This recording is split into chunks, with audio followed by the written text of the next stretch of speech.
Сәлем достар, сіздермен бірге Салтанат. Сіздерді каналымда көргеніме өте қуаныштымын. Бүгін біз мынандай әдемі беретканы тоқып үйренетін боламыз.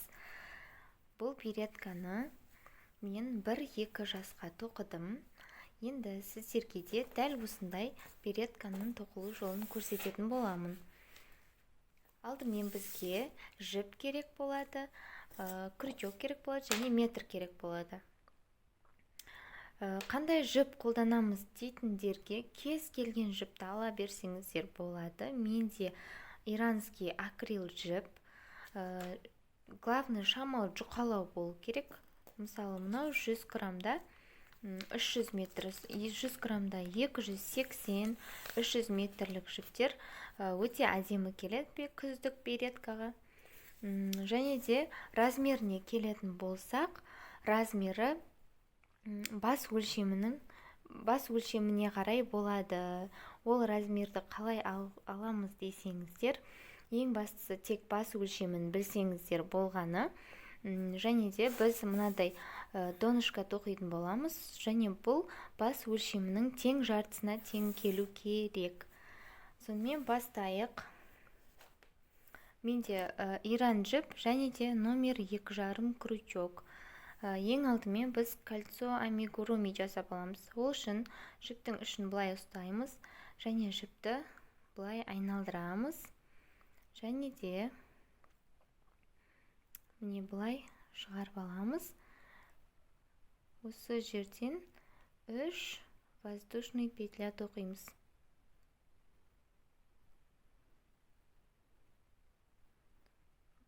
Екі и 3. Және мына кольцоны былай қолымызға ұстап аламыз. Мінекей. Мынау жіптің ұшы тартқан кезде мынау кольцо кішірейеді. Мінекей. Енді осы кольцоның ішіне тағы да 11 столбик тоқып шығамыз. Мінекей. Столбик 1, 2, дәл осылай 11 столбик тоқып шығамыз. Және мынау 3 воздушный петлямен қосқан кезде 12 столбик болу керек. Мінекей, 12 столбик тоқып шықтық. 11 столбик және мынау 3 воздушный петля 12 столбикке саналады. Енді мынау жіптің ұшын былай тартамыз. Прям қатты тартамыз. Сосын біз 3-ші воздушный петляға соединительный столбик жасаймыз. Мінекей, мынау 3-ші воздушный петляға соединительный столбик жасаймыз. Оны біз былай жасаймыз. Мінекей, жіпті іліп алып, екеуінен де осылай өткіземіз. Бізде мынандай дөңгелек пайда болады.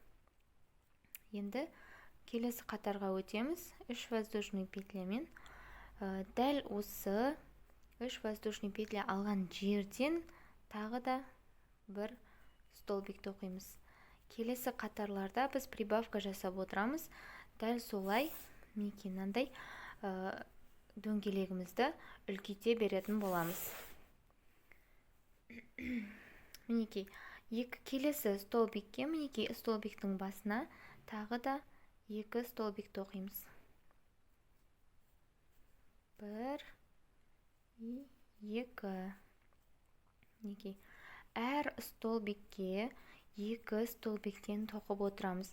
Сонда бізде бірінші қатарда 12 столбик болса, екінші қатарда 24 столбик болады. Және де мынау тұрған жіптің ұшын тоқу барысында тоқыманың ішіне жасырып кететін боламыз.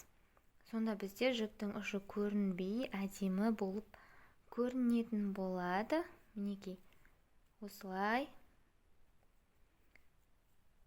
тоқыма ішіне жасырып кетіңіздер. Және де өзіміз аяқтаймыз. Әр столбиктің үстіне 2 столбик тоқимыз.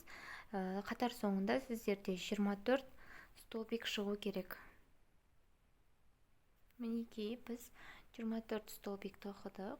20 столбик және 3 воздушный петляны қосқанда 24. Енді үшінші воздушный петляға соединительный столбик жасаймыз да келесі қатарға өтеміз.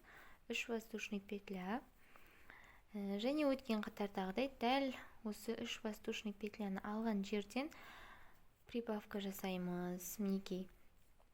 Ендігі прибавканы біз бір столбикке жасап, келесі столбикке прибавка жасамай тоқимыз. Яғни бірінші прибавканы жасадық, келесі столбикке бір столбик тоқимыз. Келесі үшінші столбикке прибавка жасаймыз. Дәл осылай кезектестіріп прибавка жасап отырамыз. Мінекей, прибавка жасадық. Енді келесі столбикке бір столбик тоқимыз. Ары қарай прибавка жасаймыз. Дәл осылай қатардың соңына дейін жалғастырамыз. Мінекей, прибавка жасадық, кейін бір столбик, прибавка и прибавкасыз тоқимыз. Мінекей, сонда 12 жерден прибавка жасап отырамыз, арасына бір столбик қосамыз, қатарды өзіміз аяқтаймыз. Мінекей, біз үшінші қатарды аяқтадық, прибавка жасадық, және тек келесі столбикті біз прибавкасыз жасадық. Келесі қатарды тоқимыз, 3 воздушный петля, және осы жерге тағы да прибавка жасаймыз. Енді біз өткен қатарда бір столбик тоқыдық, енді біз 2 столбик тоқимыз. Дәл осылай біздің дөңгелегіміз өсе беретін болады. Мінекей, 2 столбик тоқыдық, енді прибавка жасаймыз. Мінекей, прибавка жасадық, енді тағы да 2 столбик тоқитын боламыз. 1 и 2. Келесін прибавка жасаймыз. Және дәл осылай қатардың соңына дейін жалғастырамыз. Мінекей, 4-ші қатарды аяқтадық. Бізде мынадай дөңгелек шығып келе жатыр. Соединительный столбик жасаймыз мына жерге. Енді 3 воздушный петлямен көтерілеміз.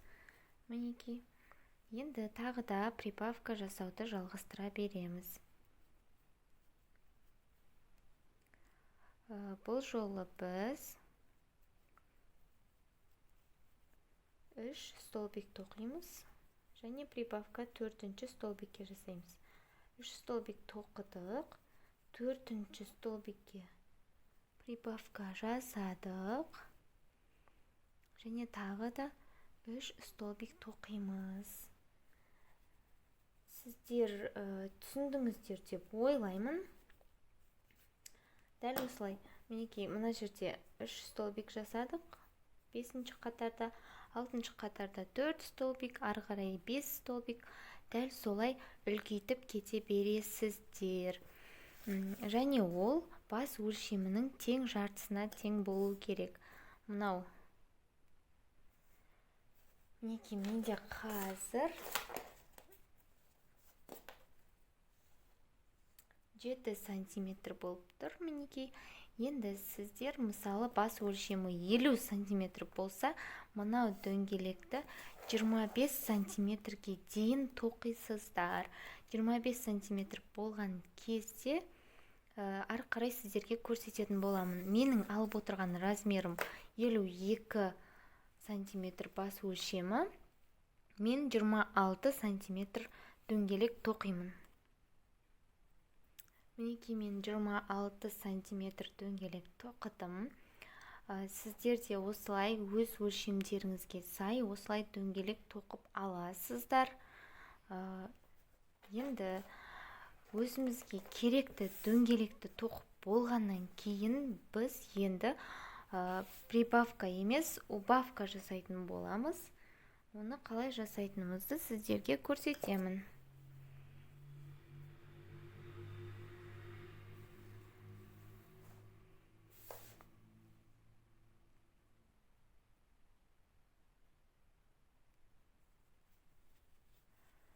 Мінекей, біз прибавка жасаған, мінекей, 2 птичка сияқты болып осылай түседі. Иә, біз енді мына жерге жасаймыз убавканы. Қалай жасаймыз? Міне осылай столбикті алып жартылай тоқимыз, және де келесі столбикті алып тағы да жартылай тоқимыз.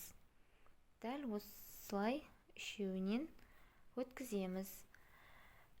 Біз убавканы осылай жасаймыз, және де ары қарай прибавка жасалған жерге дейін тоқимыз.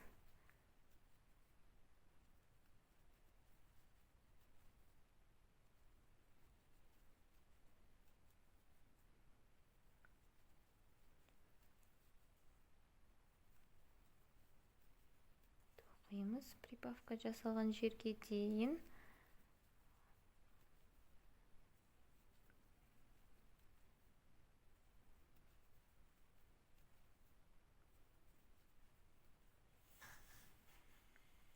Мінекей, екі столбик қалды.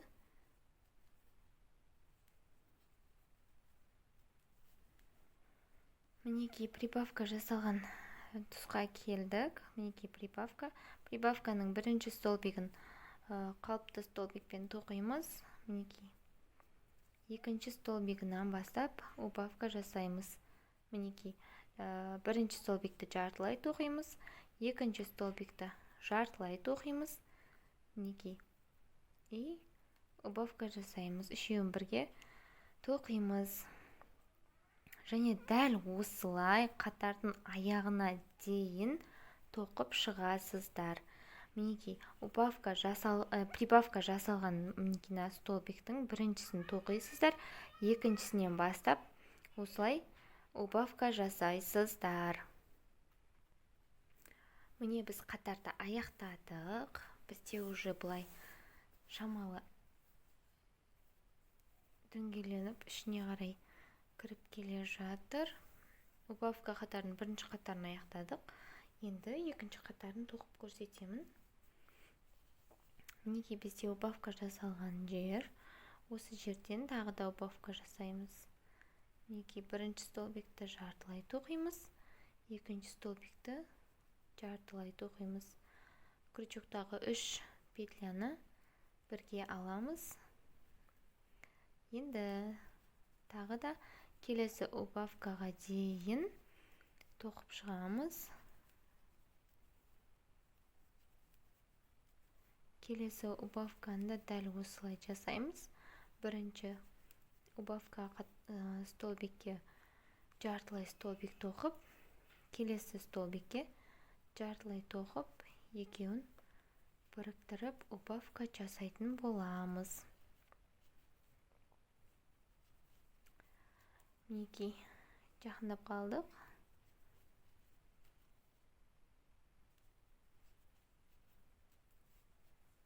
Мінекей, убавка жасалған столбик. Осы жерге жарты столбик тоқимыз. Келесі столбикке тағы да жарты столбик тоқимыз. И 3 петляны бірге аламыз. Ары қарай дәл осылай 12 жерден убавка жасайтын боламыз. Және де ары қарай тағы да сіздер убавка қатарын жалғастыра бересіздер. Және де мысалы менде бас өлшемі 52 сантиметр болса, мен 54 сантиметр болғанша убавка жасаймын. Сіздерде дәл солай өз размерлеріңізге где-то 2 сантиметр қосып убавка қатарын тоқтатасыздар. Мінекей, мен 8 қатар убавка жасадым. Менде бұл 52 сантиметрдей болып тұр. Мінекей, бұлай жобамен өлшеп аламыз. Міне, менде 52 сантиметр шығып тұр. Енді біз осы жерден бастап резинка тоқитын боламыз. Оны қалай тоқимыз? Соны көрсетемін. Келесі қатарға өтіп, 3 воздушный петля тереміз. Енді дәл осы жерден бір қатар ешқандай убавкасыз, ешқандай прибавкасыз бір қатар столбик жүргізіп шығамыз. Мен 8 қатар убавка жасадым. Мына жерден менде осындай беретка шығып келе жатыр. Және де бір қатар ешқандай убавкасыз, ешқандай прибавкасыз бір қатар тоқып шығамыз. Содан кейін ары қарай көрсетемін. Мінекей біз бір қатар ешқандай прибавкасыз, ешқандай убавкасыз тоқып шықтық. Енді біз резинка тоқуды бастаймыз. Мына жерден 3 воздушный петля теріп алдық.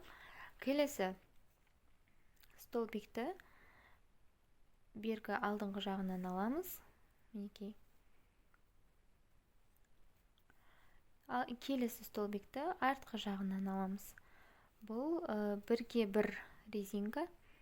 Бір столбик алдынан, бір столбик артынан алынады. Сіздер өз қалауларыңыз бойынша осы резинканы қолдансаңыздар болады. Және де дәл осылай, бірақ екеуін алдыңғы жағынан, екеуін артқы жағынан алсаңыздар да өзгеше резинка түрі пайда болады. Солай тоқып көрсеңіздер де болады. Шамалы өзгешелік үшін дәл осылай біреуін алдыңғы жағынан, біреуін артқы жағынан тоқып, қатардың аяғына дейін тоқып шығамыз. Мінекей резинка екінші қатарда аяқтадық. Бізде мынандай резинка пайда болды. Енді осы жерден жіпімізді үземіз. Және де бізде мынадай әдемі беретка дайын. Сіздер өз қалауларыңыз бойынша осы резинканы тағы да 3 қатар, 4 қатар, немесе 5 қатар етіп тоқуларыңызға болады. Біздің береткамыз дайын. Мінекей. Енді бұны әдемі гүлмен, немесе бантикпен, әртүрлі заттармен әдемілеп сәндесеңіздер болады. Береткамыз дайын.